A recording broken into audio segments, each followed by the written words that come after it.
Yo, what's up mga kabuhay barko? Sa video na to ay ating pag-uusapan kung paano nga ba makapag-umpisa ng business na paitlogin na manok. At dahil nasa bakasyon tayo mga kabuhay barko at nakapag-start tayo ng maliit na business, ay nais kong i-share sa inyo kung paano nga ba ako nakapag-start ng mga paitloging manok na negosyo. Dahil nakabakasyon tayo at kinakailangan din nating maghanap ng extra income habang nasa Pilipinas, at alam naman natin kapag ang mga seaman ay nasa bakasyon ay wala na income. Ika nga ay puro labas na ang pera at wala nang pagkakakitaan. Kung ikaw ay isang seaman sa kasalukuyan ngayon at nagbabalak na din at nagpaplano ng early retirement, aba ay syempre kailangan na nating maghanap ng ibang business o pagkakakitaan mga kabuhay barko. Balik tayo sa ating topic kung paano nga ba makapagnegosyo ng paitloging manok.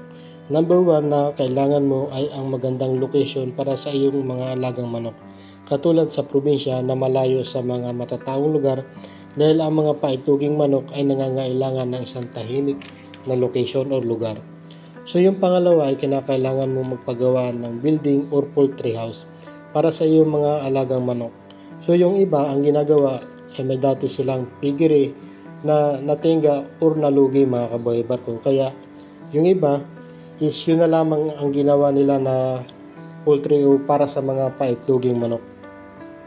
Yung pangatlo mga kabuhay barko na yung kinakailangan para sa mga paitloging manok ay yung tinatawag na battery cages o yung kulungan na gagamitin ng iyong mga paitloging manok. Katulad ng nakikita ninyo sa video mga kabuhay barko, so yan ay nabili ko sa kinunang ko na rin ng mga manok. Kasi nung bumili ako ay package na siya at ang laman ng isang battery cages ay 48 heads na mga kabuhay barko na manok. So hindi muna natin tatalakayin kung magkano nga ba ang puhunan sa isang battery cages. Tatalakayin natin ito mga kabuhay barko sa magkaibang video.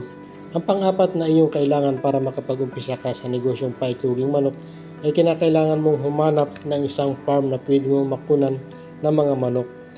May dalawang klase na pwede mo kunin na manok. Ito yung tinatawag na Luman White or Decalb White.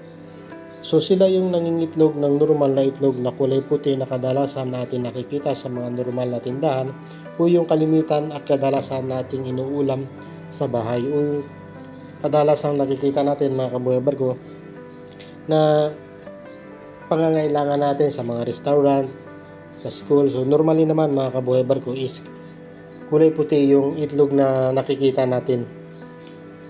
So after mo makahanap na makukunan ng mga manok, ang susunod mo na lang gagawin mga kabuhay barko ay hintayin mo na lamang kung kailan sa iyo i-deliver ng may-ari ng farm ang mga manok. So habang naghihintay ka ng schedule, ay mas mainam na iyong gagawin ay lahat ng mga kailangan pagdating sa iyo ng mga manok ay yung i-ready na, katulad ng mga sumusunod: feeds, vitamins, tubig na lalagyan na gagamitin mo pang painom sa iyong mga manok.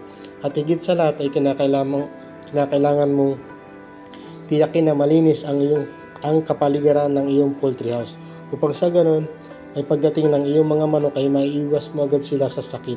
At yung panglima na kailangan mo para makapag-umpisa ka ay yung syempre mga kabuhay barko is yung capital. Kasi syempre hindi ka makakapag-umpisa kung wala kang capital. So yan yung number 1 mga kabuhay barko na kinakailangan mo upang makapag-umpisa ka ng business na paitloging manok. So kumbaga mga kabuhay barko is yan yung mga nabanggit ko na kailangan natin para makapag-start tayo ng negosyo na paitloging manok. So yung ibang video mga kabuhay barko is about dun sa mga kung magkano yung per heads ng manok is sa ibang video natin tatalakayin mga kabuhay barko. So katulad na nakikita nyo sa video mga kabuhay barko is yan yung tinatawag na Decalb White.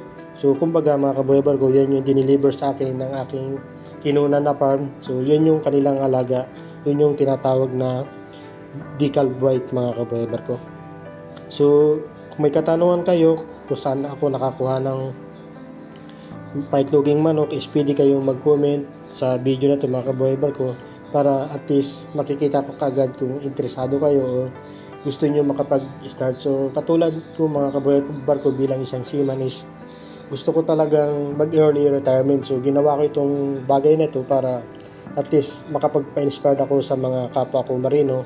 So Itong video na to mga kabuhay barko is talagang kinakailangan nating gumawa ng ibang paraan para maga tayo makapag-retiro mga kabuhay barko. So yun lamang mga kabuhay barko po to this video. Sana'y nagkaroon kayo ng idea kung paano nga ba makapag-start ng mga paitloging manok na negosyo. So see you mga kabuhay barko.